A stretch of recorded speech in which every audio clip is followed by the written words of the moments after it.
Good. Okay. Good evening, everyone. Welcome to Persons Council, this 8th day of April.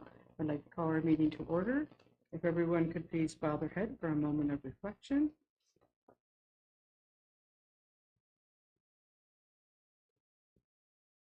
Thank you. We need confirmation of the agenda. That the agenda as prepared for the April 8th, 2026 meeting of council of the Township of Perth East be approved as received. Moved by Andrew, second by Hugh. All in favor? Carried. If any council member has pecuniary interest, you can disclose that now or as our meeting goes along. Under consent agenda, we have 18 items. Is there any item anyone would like pulled or they have questions on? Hugh? Put your microphone on, please.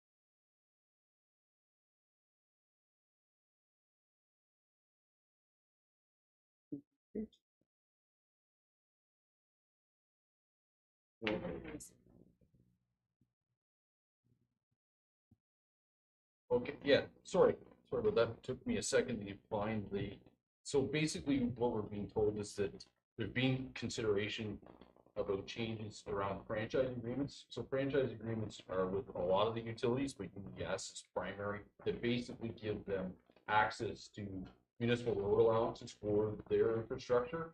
But what has happened over the years is that municipalities like ourselves have try to find ways to recoup our funds if there are damages within those road allowances. So this is part of what's we're looking at, is making changes about how municipalities can recoup costs. So I think it's a positive thing, to be honest. Okay, anyone else? Bob? The item 5.1.12, that's the letter from CN Rail about the vegetation management. Nice if they took as much interest in the drainage issue. Don't know if there's any, well, I expect that may take years, but I think that they send this out, but more important issue they should address. Okay, anyone else? If not, we do have a motion that says that items 5.1.1 to 5.1.18 is set out on the consent agenda for April 8th, 2026 regular meeting of council be received for information, and that the minutes of March 17, 2026 regular council meeting be adopted. Moved by Bob, second by Jerry. All in favor? Carried. Okay, we'll move to presentations. We have no public presentations. Under other presentations, we have the Schultz Municipal Drain, and we have Bill Dietrich here with us tonight. So welcome, Bill.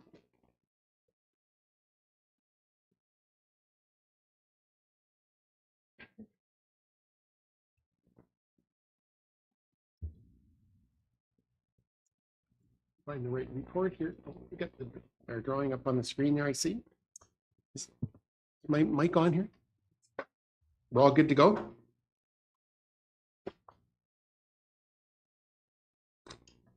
Okay, good evening, everybody. Mayor Agats, members of council. The purpose of this meeting this evening is to consider the drainage report, which our firm has prepared on the Schultz Municipal Drain. I will just spend just a few minutes just to brief everybody on the scope of work of this project, and then if there's any questions regarding that, I'll answer those. This was initiated under Section 78 of the Drainage Act. The municipality had received a request for improvements to the Schultz Municipal Drain, and a little bit of background information. There was the existing drain is an open channel, and the latest drain report dates back to 1982, and Dawson and Johnson from Stratford prepared that report. And at that time, there's about the drain actually, the total length of the drain is 7,035 feet. The upper end of it is at Perth Road 119, and it outlets into the North Black Creek drain. The our work, or what we've been asked to do, is look at the section of the open channel on the Menno Peters property, which is shows there as the Sunshade Farms Limited property, and this is in Lot 1 of Concession 15 of Ellis. We had an on-site meeting back in August of last year to discuss what was maybe what improvements were required, and after that meeting, we were informed to and instructed to survey the drainage in the upper end of the Schultz drain. We came back to the landowners with a proposal, and initially we were asked to look at enclosing the entire ditch in Lot 1 of Concession 15 with a tile system.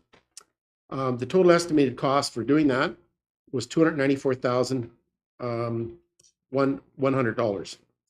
After that meeting, we were further asked to look at just to put in a tile system that would serve the upper portion of the drain. And so this, our second proposal, which is the one that I'm presenting here tonight, is this was sent to the landowners. The proposal was to provide an enclosure of approximately 290 meters of the open ditch from the northeast corner of the bush in Lot 1 of Concession 15 to the east side of Perth Road 119. And the estimated for this cost of the project, for this project or this proposal, this included construction costs, allowances, administration costs, financing, was $194,900. This consists of installing two twin 675 millimeter tile from the county road downstream, and they'll outlet into the open ditch at the northeast corner of the bush. And if we pull up, I don't know if we can pull up the next drawing that's in our, okay, there's the profile for the drain. Basically, it shows the grade of the tile, the lay of the land. But there, the first drawing shows the overall watershed that is draining into this open ditch. And there's approximately 139 hectares of land that outlets through the Menno Peters farm there. And after we got sent in for approvals, then once we've had the design firmed up, and so we had some environmental concerns on the drain. Our project proposal was sent to Fisheries and Oceans. They sent back a letter of advice back in September saying that to proceed with the project, and an authorization under the Fisheries Act wasn't required. We've also sent an application to the Grand River Conservation Authority for a permit. We haven't seen the permit yet, but we have commented on any concerns they had with this project. So that's basically what's going to take place once the new tile system's in place. That section of the open ditch will be enclosed. So I think at this point, I think that's kind of gives you a rough or very quick summary of what's being planned here. But if there's any questions about regarding the work that's being proposed, I'll be pleased to answer those. Okay, thanks, Bill. Members of council, any questions? No? How about in the audience? I know there's some people here that are part of the drain. Is there anyone that has any questions? Bill? No? You're not lucky, Bill. Okay, we have a motion. 3 in a row. Council of the Township of Perth East received a report from Dietrich Engineering Limited, Schultz Municipal Drain 2026, serving part of Lot 1, Concession 15 and 16, Ellis Ward, and parts of lots 26 to 30 and 6, Concession 13, and parts of lots 26 to 29, Concession 14, Township of Perth East, Northeast Hope Ward, County of Perth. And further, that the quarter revision for the Schultz Municipal Drain 2026 be held on May 5th, 2026 at 6:45 p.m. I need a mover and a seconder. Moved by Hugh, second by Bob. All those in favor? Carried. Thanks, Bill. Okay, Enjoy thank the you. rest of your night. Yeah, take care, guys. Have a good meeting. Okay. Okay, we have no delegations. We have 3 public meetings. So we'll start with the first one. I declare this public meeting to be open. This public meeting is being held to consider proposed zoning bylaw amendment affecting property currently owned by Luana Weber and Marie Sauter. Concession 8, North Part Lot 9, 7302, Road 129. This meeting is an opportunity for the township to advise the public of the purpose and the intent of the amendment and receive their input prior to considering the adoption of an implementing bylaw. If a bylaw is adopted to implement the zoning amendment, a notice of passing will be forwarded by prepaid first-class mail to various agencies of interest and others who have requested notice. An appeal to the Ontario Land Tribunal objecting to the adoption of the bylaw may be e-filed via the OLT e-file service no later than the date stated on the notice. Any persons attending this meeting who wishes to receive written notice of a bylaw passed to implement and amend is asked to give their name and mailing address to the clerk following this meeting. No written notice except as previously noted will be given unless requested in writing following the meeting. All persons attending this meeting will be given an opportunity to be heard or make a presentation. I will now call on our planner, Jeff Bannon, to present the report and recommendations. So, welcome, Jeff. Good to see you. Thank you. And the floor is yours.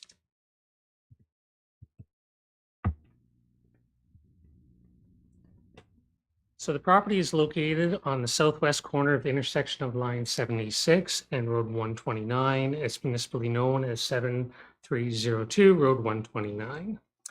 The lands. Thank you. The subject lands are designated agriculture in the official plan and zoned as an agricultural zone. The applicant is proposing to rezone the property to a special agricultural zone, A-196, in order to facilitate the construction of an additional residential unit in an accessory building that is located a maximum of 90 meters from the principal dwelling with a maximum building floor area of 225 square meters. Next slide. At the time of the writing of the report, one neighboring property owner has submitted a response in support of the application. The subject application is proposing to establish the additional residential unit in an accessory building. The applicant has submitted a minimum distance calculations, which show that there is not a suitable building location, which is located outside of the MDS requirements and located on uncultivated farmland. The proposed location was chosen by the applicant to minimize the amount of land taken out of agricultural production while still using the existing driveway and still being located close to the existing farm cluster. The location is able to meet the MDS1 requirements as there's already an existing primary dwelling unit that is located closer to the neighboring livestock facility at 7279 Road 129. The proposed unit will also be able to share the existing side driveway, and it will be smaller in size than the principal dwelling and located close to the farm cluster. Next slide, please. The intent of the zoning regulations is to ensure that the additional dwelling unit remains accessory to the main use of the property. The dwelling unit is smaller in size than the principal residential dwelling. The MDS required setback will not allow for the dwelling to be located within 45 meters of the primary dwelling, which is why they have to locate it where it's being proposed. The ARU will be located as close to the farm cluster as possible while avoiding the existing geothermal system and maintaining those MDS requirements. The proposed residential development is able to meet all other requirements in the zoning bylaw, and planning staff have no concerns with the application. The amendment allows for the construction of the additional residential unit with a maximum of 90 meters from the principal dwelling and a maximum building floor area of 225 square meters. And in our opinion, we feel that the application is consistent with the provincial planning statement, conforms with the official plan, and represents good planning. I'm available to answer any questions. Okay, thanks, Jeff. Is there anyone present who wishes to make a presentation or speak in opposition of the application? Seeing no one, is there anyone present who wishes to make a presentation or speak in support of the application other than the applicant or the applicant's agent? No. Does the applicant or the applicant agent wish to make a presentation or speak with respect to the application?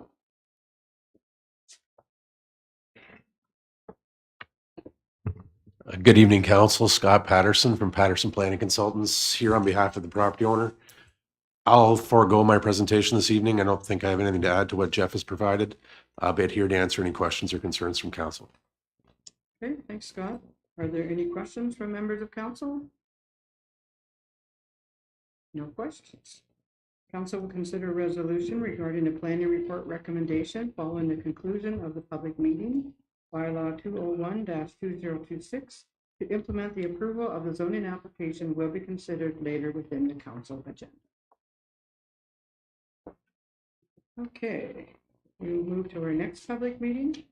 And our next public meeting is being held to consider a proposed zoning bylaw amendment affecting property currently owned by Alan and Harriet Bankert, Ben Ritchie, and Rebecca Bankert, in Section 7, Part Lot 8, 1682, Perth Line 43. The preamble is the same, so we're going to jump right down to Jeff. Jeff, the floor is yours.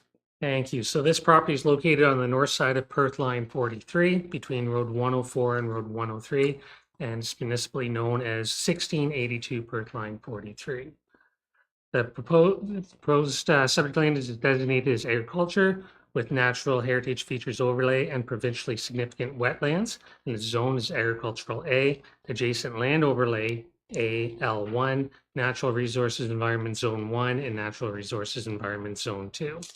The applicant is proposing to rezone a portion of the lands from the agricultural zone and adjacent land overlay to adjacent land overlay and a special agricultural zone, which would be A-194, to facilitate a non-farm residential use without a farm use on an undersized lot with a lot frontage of 6 meters. Due to the proximity of the proposed non-farm residence to the existing woodlot adjacent to the subject lands, the applicant has submitted an environmental screening report in support of the development. The subject lands have a lot area of approximately 16.6 hectares and approximate lot frontage of 6 meters. There are 2 accessory buildings on the property and a maple syrup shack. There is a provincially significant wetland on the northerly portion of the subject lands and a small pond on the easterly portion of the lands.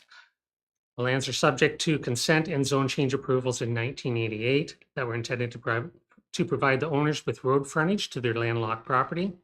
The approvals noted that the zoning would not permit the erection of any buildings or structures on the subject land when they were approved at the time. The applicant submitted an MDS calculation that shows that they are able to meet the required setbacks from the livestock barn at 1708 Perth Line 43.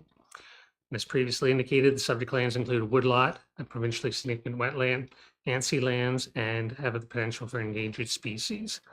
The provincial planning statement states natural features and areas shall be protected for the long term, prohibits development in wetlands, significant woodlands, and within significant wildlife habitat. Those impacts on any protected area need to be evaluated to show that there's no negative impacts on the protected natural areas or their functions.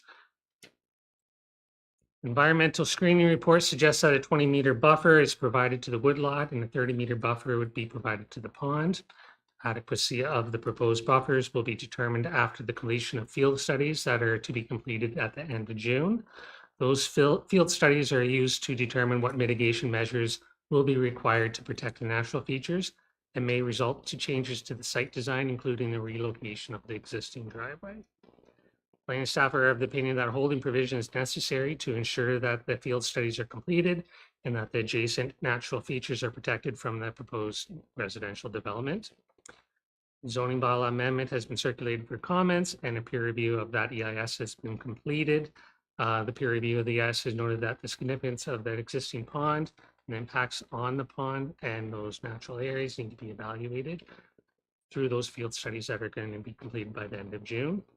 Forestry bylaw officer noted that the most suitable location to minimize the impacts on the woodland is in the proposed location at the southern property boundary at the western end of the existing laneway. Fire services have reviewed the application and noted that a 6-meter driveway access is needed to provide proper access to the proposed dwelling, and that can be accommodated with the design. The GRCA has just recently provided comments following the completion of the planning report. They would like to see the application deferred until the wetland boundaries have been staked by a qualified professional, verified by the GRCA, and then confirmed on each of the plans. So we just received those comments, so they're not included in your package today. At the time of the application, the county official plan allowed for the development of existing lots of record with a single detached dwelling where it may not be possible or practical for the use of the lands for farming or other agricultural uses, subject to certain criteria being met.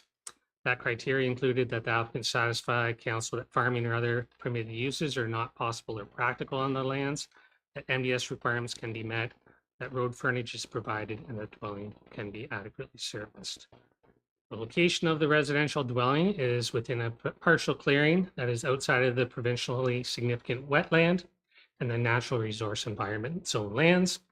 The area is of a size that prevents the land from being used for traditional farming practices, and the size of the surrounding woodlot and small area designated for agricultural purposes limits the ability of the subject area to be used for agricultural production. The environmental screening report has concluded that the location of the proposed dwelling avoids the direct disturbance on those natural features. The applicant will need to complete the remaining field works and have any mitigation measures implemented to ensure that there are no negative impacts to those areas. Placing of a holding provision allows us to ensure that that work is going to be completed and that the environmental whatever comes out of that environmental screening report and the conclusions are implemented prior to building permits being issued on the lands. So planning staff have no concerns with the zone change as amended by our planning staff, and the proposed amendment allows for a non-farm residential use with a farm use on the undersized lot that is compatible with the surrounding areas. We feel that the application is consistent with the provincial planning statement, conforms with the official plan, and represents good planning if a holding provision is placed on the property until such time as the field work has been completed. I'm available to answer any questions that you might have. Okay, thanks, Jeff. Is there anyone present who wishes to make a presentation or speak in opposition of the application? Seeing no one, is there anyone present who wishes to make a presentation or speak in support of the application other than the applicant or the applicant's agent? Seeing no one, does the applicant or the applicant's agent wish to make a presentation or speak with respect to the application? Okay, Steve, you want to come up to the table? Tell council who you are and where you go. Yes, thank you, Mayor Eggets, members of council. I am Steve Jefferson, planning consultant with K-Smart Associates in Kitchener. Our firm was retained by the builder Cass Construction to work this proposal through the application process. Thank you, Jeff, for your overview, and I won't try to copy too much, but I wanted to give council a timeline and number of tasks that we completed to arrive at this point and why we're asking your consideration of the bylaw this evening. So the landowners, Harriet and Alan Bankert, are in attendance in the back row, and beside them are also Ben Rich and Rebecca Bankert, the intended family who want to take over this property and build the home there so they can continue the stewardship of the land. In the fall of 2024, Ben and Rebecca contacted Jeff Bannon to see what would be required to obtain permission to construct the home there. So Mr. Bannon recommended that they contact the GRCA as a starting point. So I have up on the screen there the mapping that was provided back in the fall of 2024 by the GRCA. So you can see the red box approximately where the house is proposed, and the GRCA mapping of the wetland limits and the GRCA regulation limit in yellow beside that. So the proposed house envelope is quite a distance from the wetland portion of the property.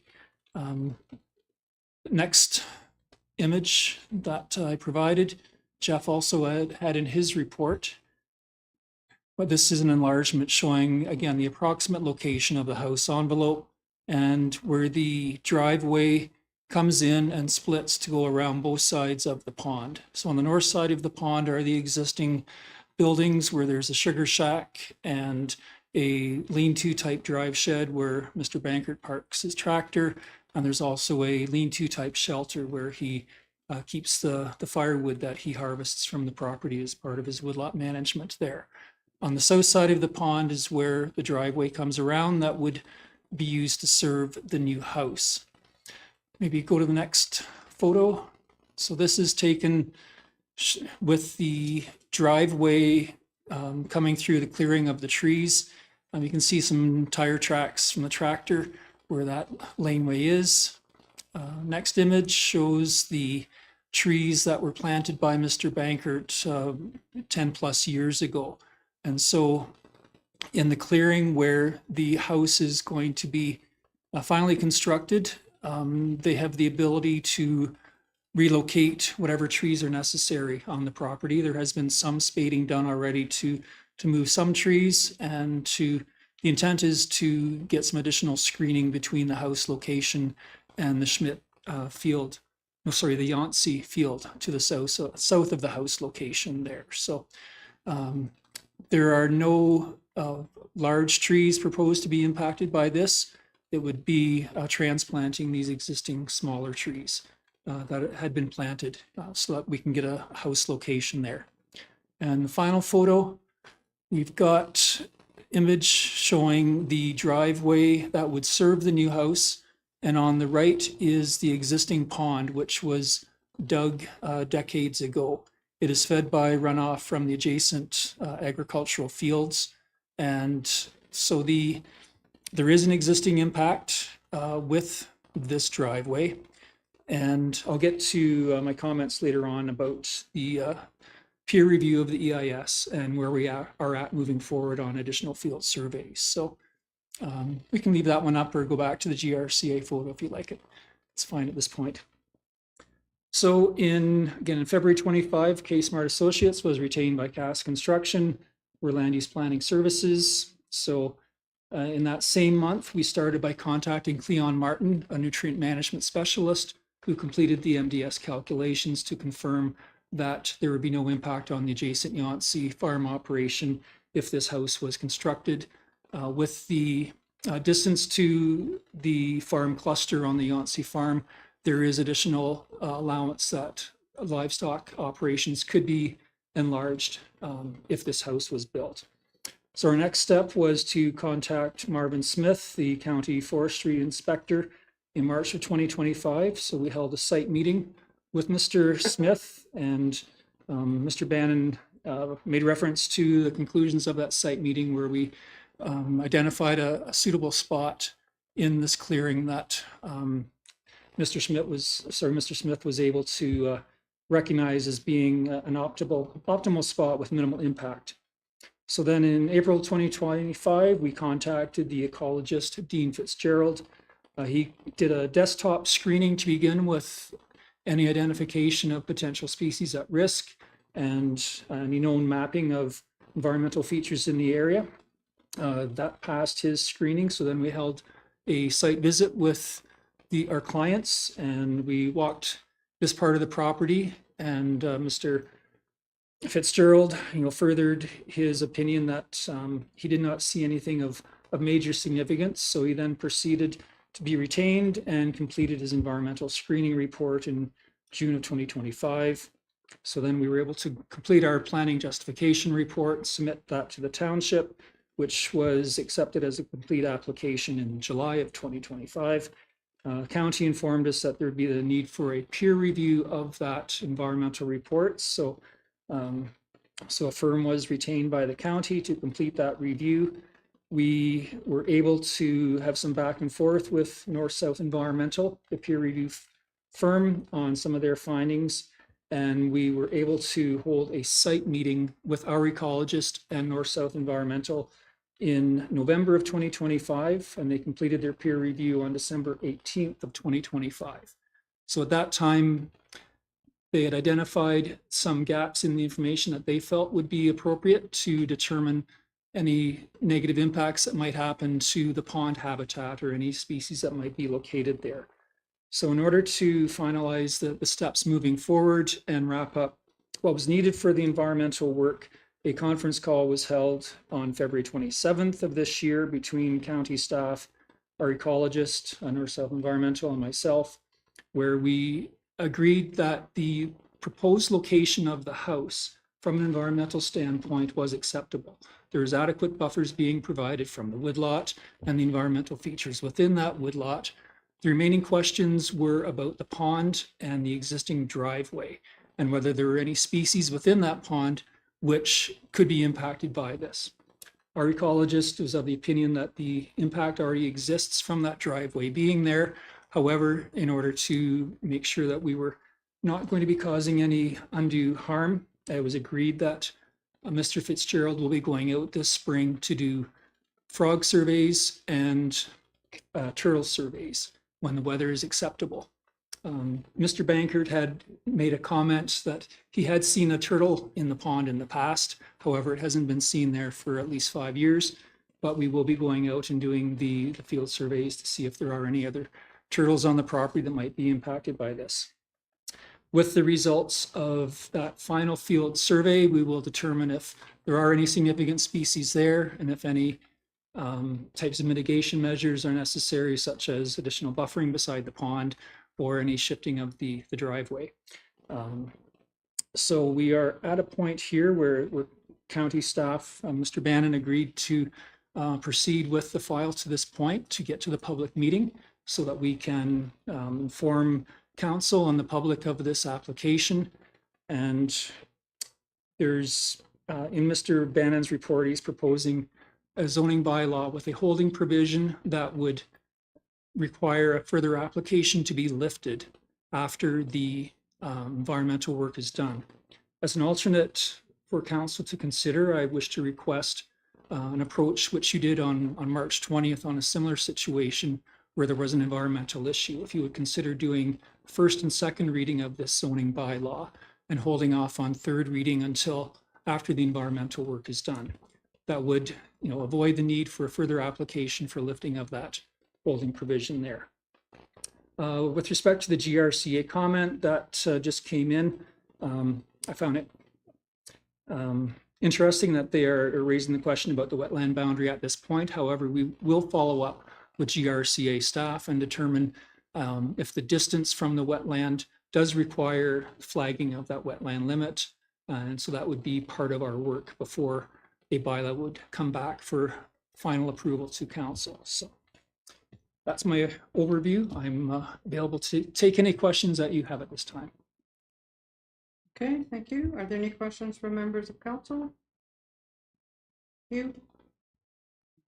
Mayor, if we pass whatever tonight that Jeff has brought forward, would you have to come back to council again and make another presentation or anything like that?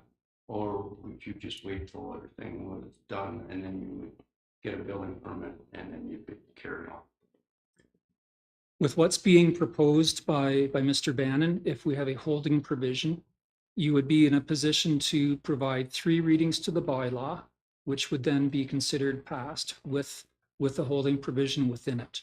We would be required to come back with a future application and fee to lift that holding provision as long as we have satisfactory outcome of the environmental field work. The alternate proposal that I'm suggesting for just first and second reading of the bylaw, we would still have to come back to council with the results of that field work and just ask you to provide third reading at that time. If you did the 3 readings with the holding provision, our clients would not be able to apply for a building permit until after the holding provision is lifted at that time. That answers it? Go ahead. But with your proposal, they would still have to have all that environmental stuff done before they could get the building permit, even if we did the written bylaw twice. Through the mayor, yes, that is correct. They would have to come back and demonstrate that we've addressed the environmental questions. Okay, other questions? Bob? Preface my comments by saying to the Bankert family, I'm not opposed to the application. There had been some questions that I'm sure you're aware of that were raised. And so Jeff, Wes, the laneway, which farmer, to me, that's just a worn pathway. It's gonna need a fair bit of work to be constructed up to a standard too that construction vehicles and what's in. It's only so wide. How do you accommodate constructing a laneway would be impacting the neighbors' farms on either side. Drainage, utilities, meters, bare minimum. And there's the comment about the very iconic elm tree that sits that way back, which is a landmark for any of us that have driven by. But that's the reference in changing the laneway, that's possible to do that. That would be the property, I believe, at that point in there. So, but I'll let you go and I'll come back. Okay, through you, Mayor Agates. I have spoken with our client, Cass Construction, and they discussed what would be needed for having gravel brought in to update the existing laneway, similar to other farm laneways where you need to bring it up. He's had discussions with electrical contractors about bringing the hydro service back into the property as well. So he feels confident that it can be upgraded to meet the township standards. The elm tree was flagged by our ecologist.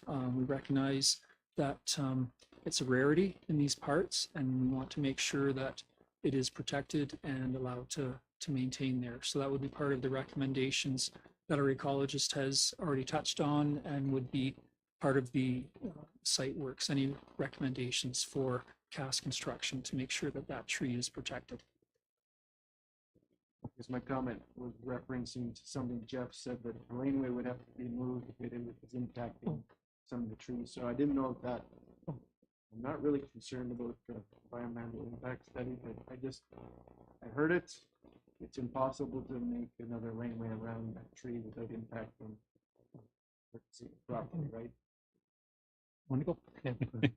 Through the mayor. So that comment is in relation to the environmental impact study, the environmental screening report. Because of the location of the pond, the field studies will determine whether or not that laneway would have to be moved, which is closer to where the actual dwelling is, not the length of the laneway leading to where the development would occur. It's a matter of whether or not the endangered species, which would be a turtle, whether or not it has to cross the laneway to get to the protected area. And that's the concern. That's where the laneway may need to be moved, is deeper into it, closer to where the woodlots are, not on that main strip on the way down. I could add just a brief comment. If you could go to my final photo that showed the driveway beside the pond. So this is the potential area where the driveway might need to be relocated, is beside the pond here if there needs to be an increase. So there is distance between the driveway and the property line to the south if it does need to be moved. However, we would have to look at existing trees. Do you want to cut down trees, or is there something else that could be done in terms of providing maybe further plantings of some sort between the driveway and the pond in order to minimize any potential impact on the frogs or any turtles that might be out there. So it's not along the laneway itself where the driveway is considered to be relocated. Thanks to both of you for that explanation. I read the report and thought it indicated that perhaps with rain to that.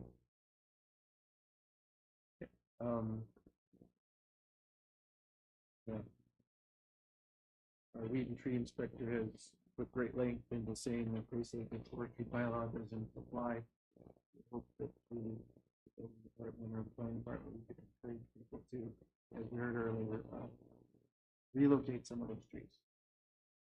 Lastly, Jeff alluded to the decision from 1998.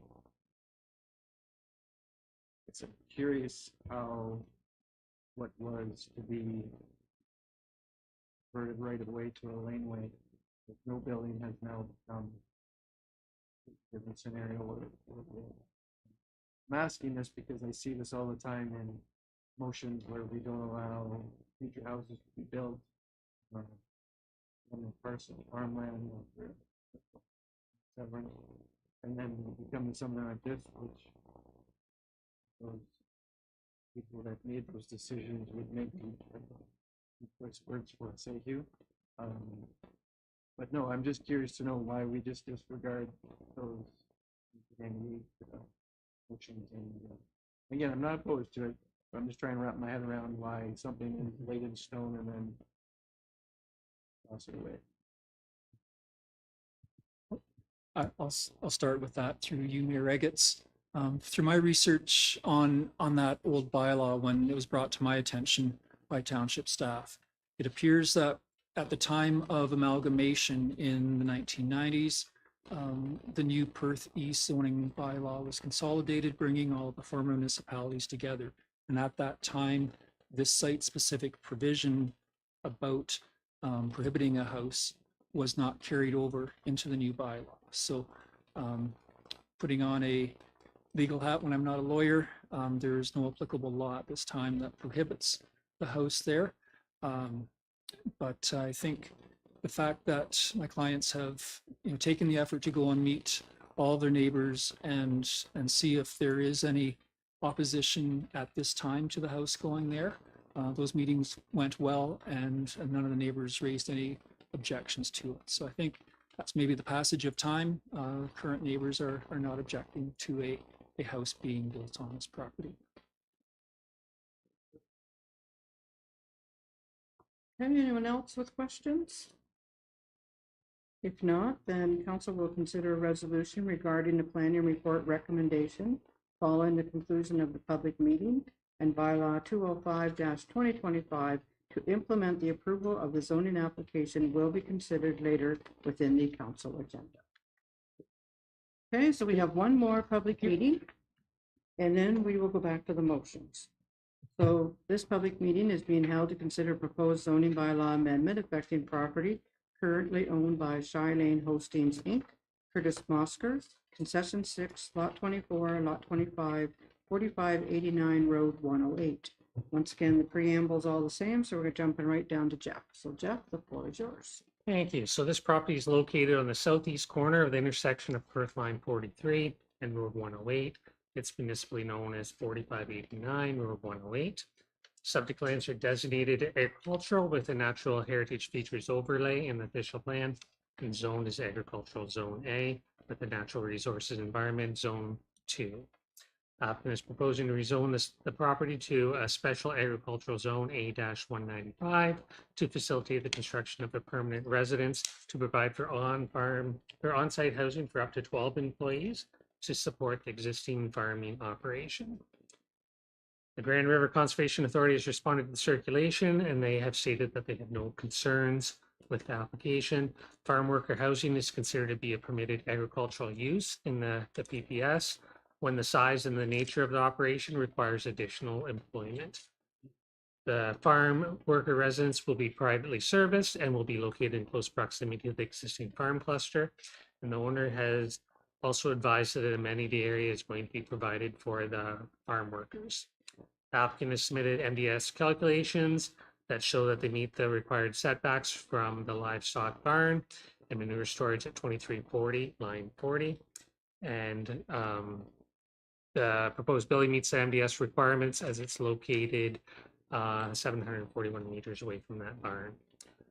Both the natural heritage overlay areas are significantly set back from the proposed development and are not impacted by the residence that is being proposed.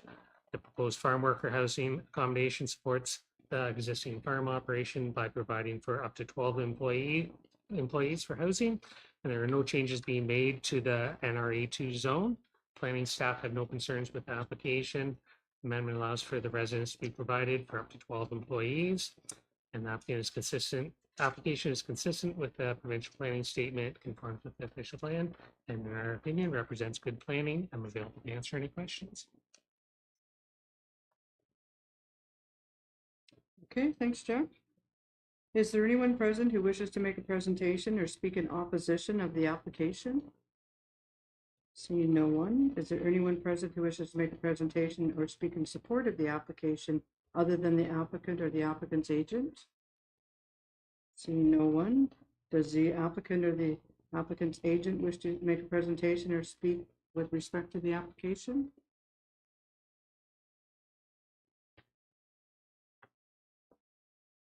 Just give your name to council, please, so we know who you are.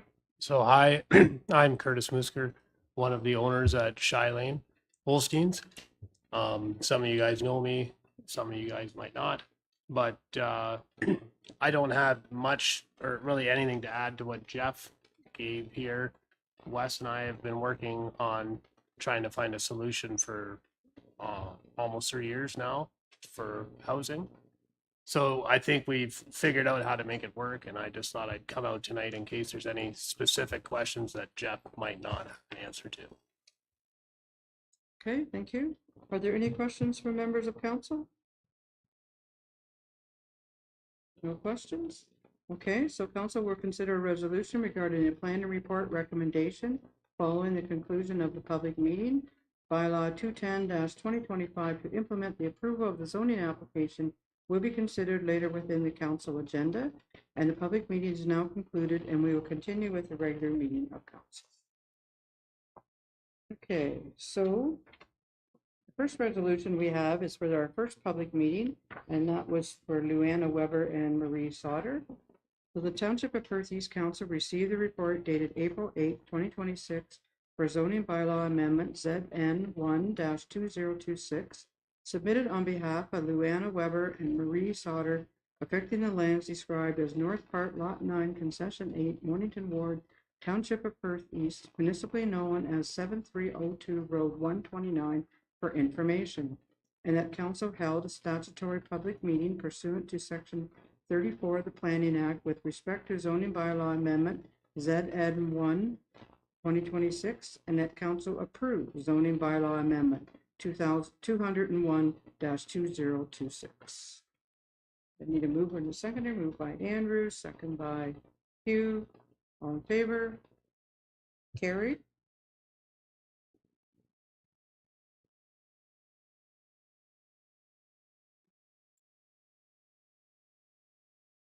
Okay. So the second motion is for the Bankert, application. It was suggested by Mr. Jefferson that we change it a bit. What does council wish to do? Hugh? I'd like to do 2 readings right now. It seems like that they're gonna have to meet whatever regulations that they need, and it seems like we'll just create less paperwork for everybody. Okay. Do we have a seconder? Jerry?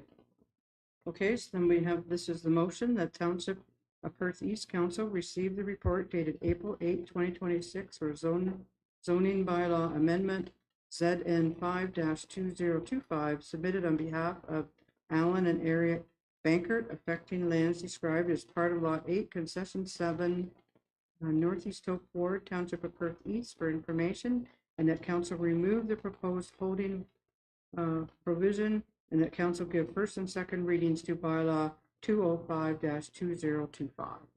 And Hugh moved that and Jerry seconded. Jerry, you want to say something? Yeah, thanks through, Mayor. Just a question about the GRCA's reference to defer. Is by just doing the 1 and 2 bylaw, does this give them the time? And Jefferson mentioned that as well. I was curious that will satisfy their request to defer.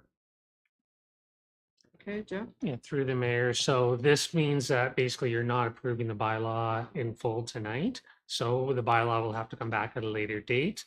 We're still going to work through the EIS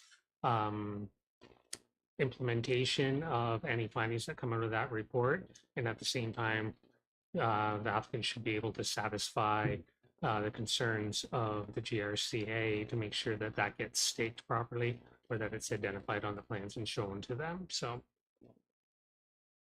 Okay, anyone else? Questions? All those in favor? Carried. Oops, sorry.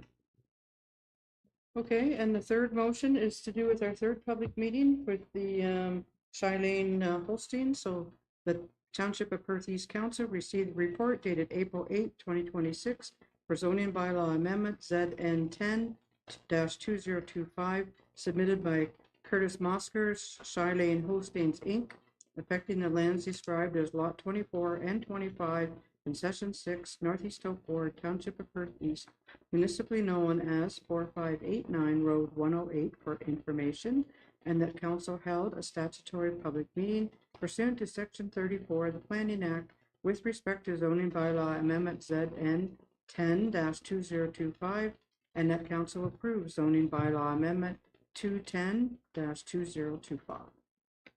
Moved by Jerry, second by Bob. Any questions? All those in favor? Carried. Okay, you're all welcome to stay. If you want to leave, we understand. But we are going to keep carrying on with our meeting. So thanks for coming. Okay, we do not have any public hearings. We have no planning, nothing from the clerk, or from the CIO, excuse me, from the clerk. The first report is tender opening for the Sheer Municipal C drain. So Ashley, I'll give you the floor. Hey, thanks, Mayor Eggetts. So this is to award a construction of the Sheer Branch C to De Jong Excavating. This is the first time the township will be using De Jong Excavating, but our engineer has done some reference checks and is moving forward with that recommendation. The Court of Revision did meet prior to this meeting and upheld the assessment schedule. And I will try to answer any questions if there are any. Okay, any questions of the report?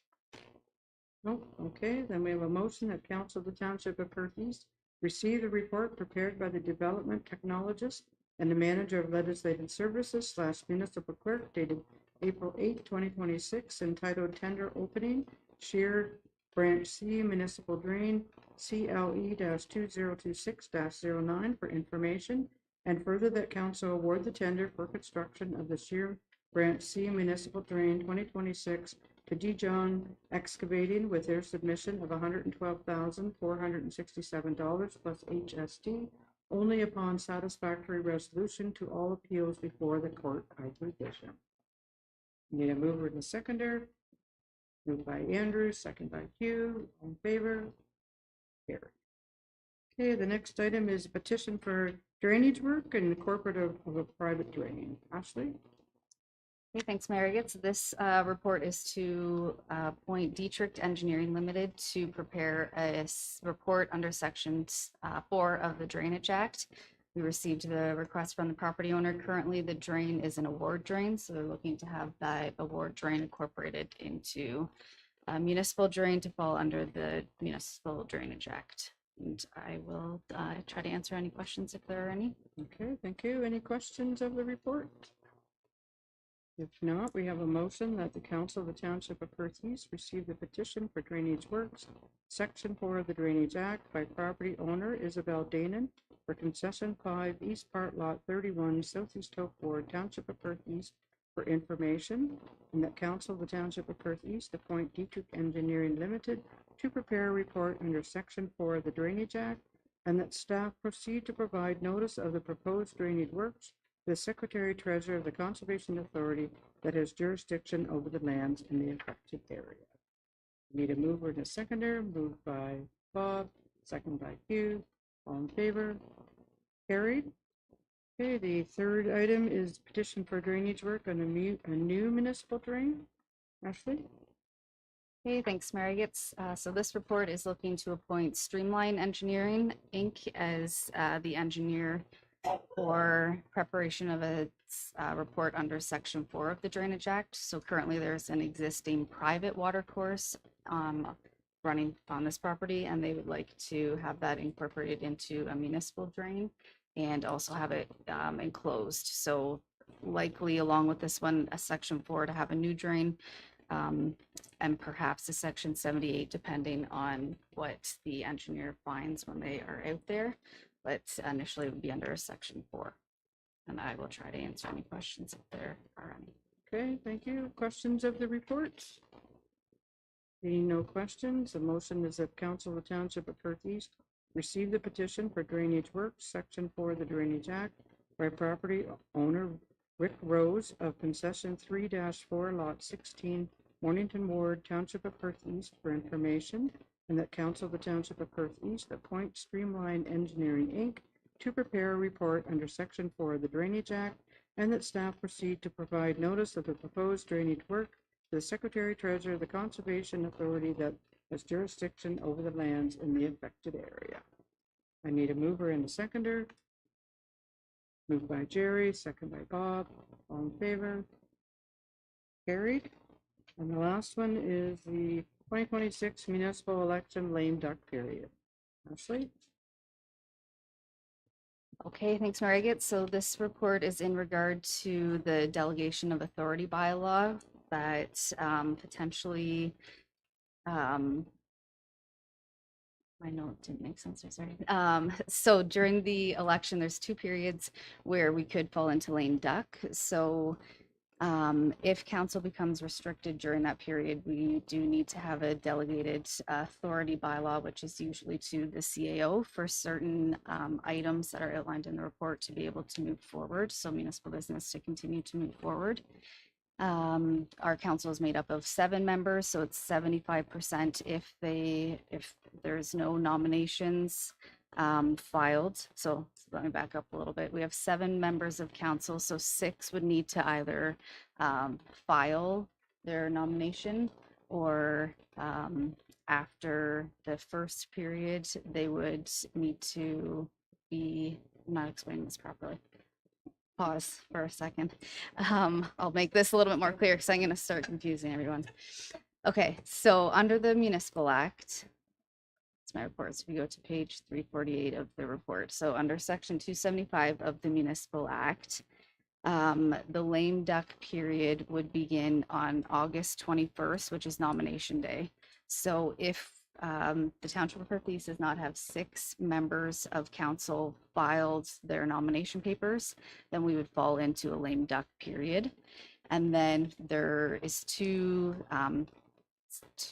time periods that can happen. So from nomination day until election day, which is October 26th. And then at that point in time, if there are 6 members of council that are not re-elected, then we still could fall into lame duck. So those are the 2 sections that we look at during that from nomination day until the inaugural meeting that we could fall into lame duck, and that we would have the bylaw that is attached in the report appointing the CAO to conduct certain items that are listed in the Municipal Act that he right now would fall and have the authority to handle those certain items, if that's making sense now that I combined my notes properly. Sorry about that. And the other piece of it right now, is everyone's aware of, is the strong mayor powers. So currently right now, AMCTO has tried to seek out some clarification from the province on what that looks like.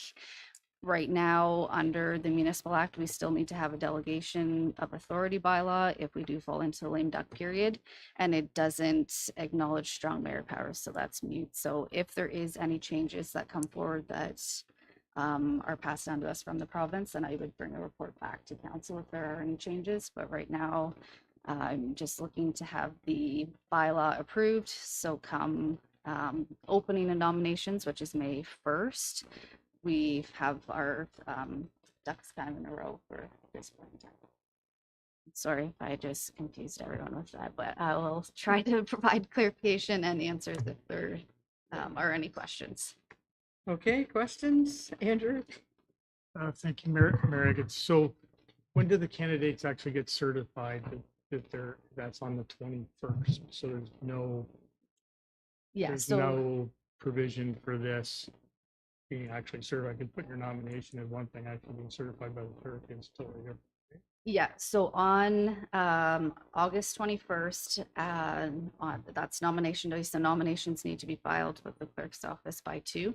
And then on August 24th, they have to be certified by 4 p.m. So nominations close at 2 on August 21st, and then the certification is the 24th, but it still is August 21st because we can't accept any nominations after that date.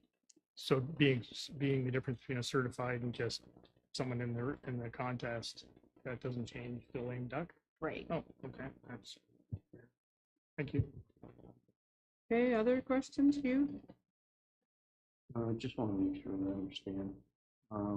delegate to the chief administrative officer, it's on page 348, making any expenditures. I'm assuming that he's not spending more than $50,000. So if there was something that came forward that is over, that exceeds $50,000, he would have the authority to make that purchase. Or if it's something that happened at a building or something needed to be spent over 50,000, then he would have the authority to do that. If it's already in the budget, then that is already proceeding, but this is something that would not already have been approved in the budget. But then eventually then they'll review what the council will do.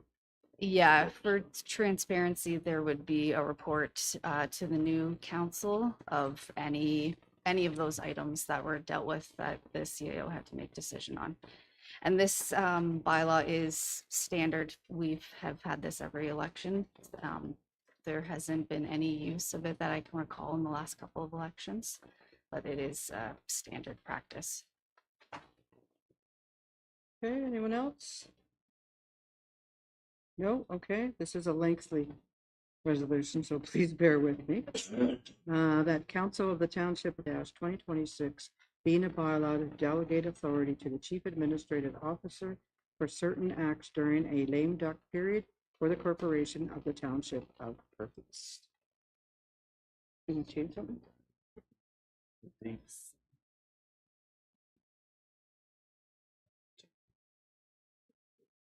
Yeah, Yeah, which is a Saturday, which is weird.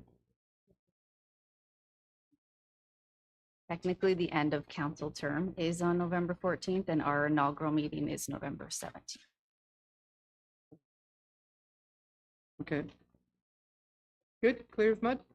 Okay, we need a mover. Jerry, seconder Andrew, all in favor? Whoops, sorry. Carried. Okay, thanks, Ashley. We have no reports from finance, public works. We have two. The first one is a tender result for maintenance gravel crushing. Jake, the floor is yours. Thanks, Mary. It's first one tonight. As you mentioned, the annual aggregate crushing tender for a gravel pit. We had a fairly competitive tender this year with 5 formal submissions. The low bid was Ontario Custom Aggregates Limited, who actually were awarded the contract last year. Staff are quite satisfied with the workmanship there, so we would recommend awarding to them again this year. If there are any questions, I can try and answer those. Dash 12 for information and further that council award tender PW-2026-03 maintenance gravel crushing to Ontario Custom Aggregates Limited to crush and stockpile granular material in accordance with the contract documents for the tendered price of $128,700 exclusive of HST. Need a mover in the seconder. Moved by Bob, second by Hugh. All in favor? Carried. Our next one is tender results, maintenance gravel, load and apply. Jake? Thanks, Mary. This one is for the load and application of the gravel produced through the first report. Fairly competitive tender again with 4 formal submissions. This year the low bid was Clarence Carter and Sons Limited. They have actually worked for the contractor that was awarded last year as a subcontractor, so we've got some decent experience working with them and have no concerns with their workmanship. It's also within budget, so we would recommend awarding this one to Clarence Carter and Sons. If there are any questions there, I can try and answer. Okay, thanks, Jake. Questions of the report? No questions. We have a motion that Council of the Township of Perth East receive the report prepared by the Manager of Public Works dated April 8, 2026, entitled Tender Results PW-2026-05 Maintenance Gravel, Load and Apply, PUB-2026-13 for information, and further that Council award the tender PW-2026-05 Maintenance Gravel, Load and Apply to Clarence Carter and Sons Limited for the tendered price of $166,000 exclusive of HST. Need a mover in the seconder. Moved by Andrew, second by Hugh, all in favor. Carried. Thanks, Jake. We're going to move now to building bylaw enforcement, and we have a quarterly development report.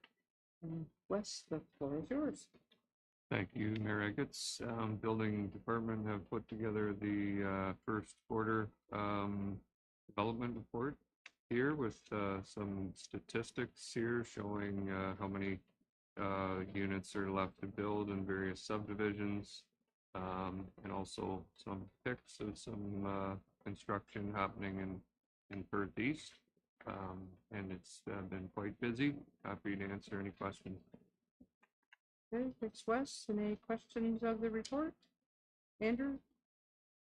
Thanks for the, thank you, Greg. It's, is there any information you guys came across about surplus in housing in Perth East in your travels while doing these reports?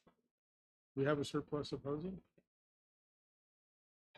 Nothing that we have been actively seeking out. So no, I don't. You don't know? Okay, I no, don't. that's fine. Thank you. Just wondered. Okay, other questions? Seeing none, we have a motion that council of the Township of Perth East receive the report prepared by the manager of building and planning / chief building official dated April 8, 2026, entitled Quarterly Development Report, January to March 2026, CBO-2026-05 for information. Moved by Jerry, second by Hugh, all in favor, carried. Thanks, Wes. Now we're gonna move to Parks, Recreation, and Community Services. We have tender results for the PERC facility exterior painting. Becky, the floor is yours. Thanks, Mayor Rhonda. As you can see, I had 41 submissions. Of those, 16 of them met the specifications. After reviewing the specs and contacting the references, recommending Canadian Construction Partners for the total of $36,462.60. Okay, thank you. Any questions of the report? If not, we have a motion that the Council of the Township of Perth East receives the report prepared by the Manager of Parks, Recreation, and Community Services dated April 8, 2026, entitled PERC Facility Exterior Painting Tender Results for Information, and that Council approves a submitted tender from Canadian Construction Partners, Inc. in the amount of $36,462.60. We need a mover and a seconder for that. Moved by Bob, second by Hugh, all in favor, carried. Thanks, Becky. Okay, we have no reports from fire. Under correspondence, we have correspondence from Bruce Ite, request for Lisbon United Church Cemetery takeover, from the township to take it over. We will send this to staff. Okay, we have a motion that Council of the Township of Perth East receive the correspondence from Bruce E. Ite for the Lisbon United Church Cemetery, request for ownership takeover for information, and that council direct staff to prepare a follow-up report. Moved by Hugh, second by Andrew, all in favor, carried. Okay, now sorry, Hugh, question? Just a question of staff, when, like that church in Stone is a nonprofit, like there's still people there. When people take over the church, the cemetery, I realize it's not right beside it, it's further down the road. But you'd think when someone took over the church, they'd get the cemetery. Did we not have one here in Milverton where a different congregation took over and we got the cemetery? That just happened, yeah. Yeah, no, But but it's I hear what funny you're that saying, if yeah. you take over the church, you don't also take over the cemetery. But you'd think. Sorry. I'd assume that they were in different ownership, so they probably transferred the ownership of the church to the new people and Cemetery. Okay, no, I just. they might It's a sell- good point, yeah, it is a good point, but anyway, we seem to get them whether we want them or not. Okay, so now we're down to council and committee reports. My mayor's meeting log didn't come. I had technical difficulties again. Hoping that's got that figured out. So any verbal or written update from any of the boards or committees that council members sit on? Or anything? No? Okay. Then we will go down to bylaws, first and second reading.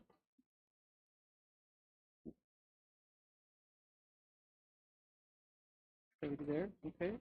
So we have a motion that bylaw 18-2026, a bylaw to delegate authority to the chief administrative officer for certain acts during lame duck period.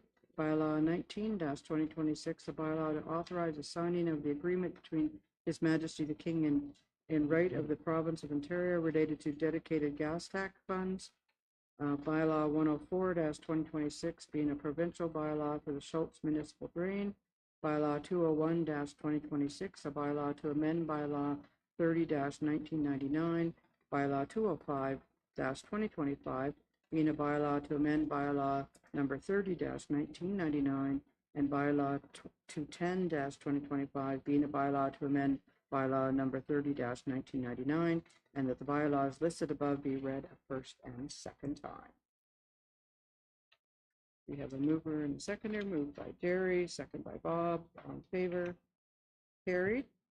Okay, and then third readings, we have bylaw 18-2026, a bylaw to delegate authority to the chief administrative officer for certain acts during lame duck period. We have bylaw 19-2026 being a bylaw to authorize the signing of an agreement between His Majesty the King in right of the province of Ontario related to the dedicated gas tax funds. Bylaw 201-2026, a bylaw to amend bylaw number 30-1999, and bylaw 210-2025, a bylaw to amend bylaw number 30-1999, and that these bylaws listed be read a third and final time. We need a mover and a seconder, moved by Hugh, second by Bob, all in favor, carried. Okay, we are down to any notice of motions. Any other business? Any announcements? Andrew? Thank you, Mary. I'm not sure it's an announcement, but I thought I'd put a plug in for the Presbyterian Church in Shakespeare. Wife and I attended a very, very well done play, and it was more like something you'd see at the festival about the table, the biblical story of Last Supper. We didn't know what to expect going there. It was fabulous. It was packed. If you get a chance to go, if they do it again next year, it was outstanding. So good for them. And it was very, very well done. I think they had some help with the lighting and the music. Some musicians, there was some great singing. It was unexpectedly good. So Good. Thank you. Okay, we do have a need for a closed session.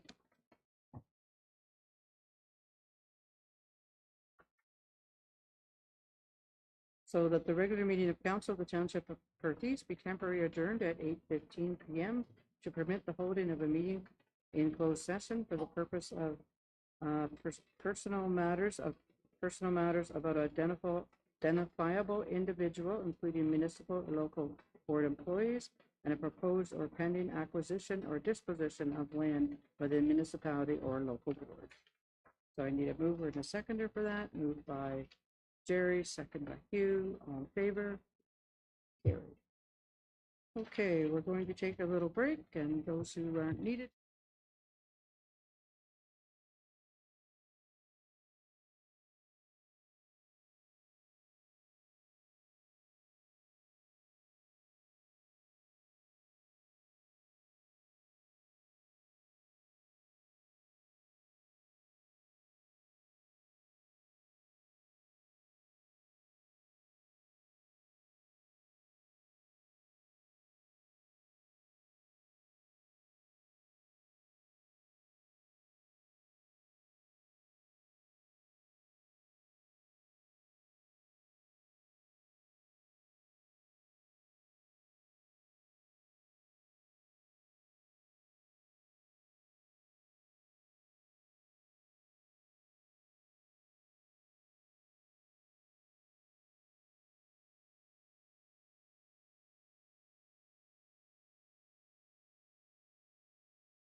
We have a motion that the council of the township of Perth East rise from closed session and reconvene to regular session at 9:48 PM.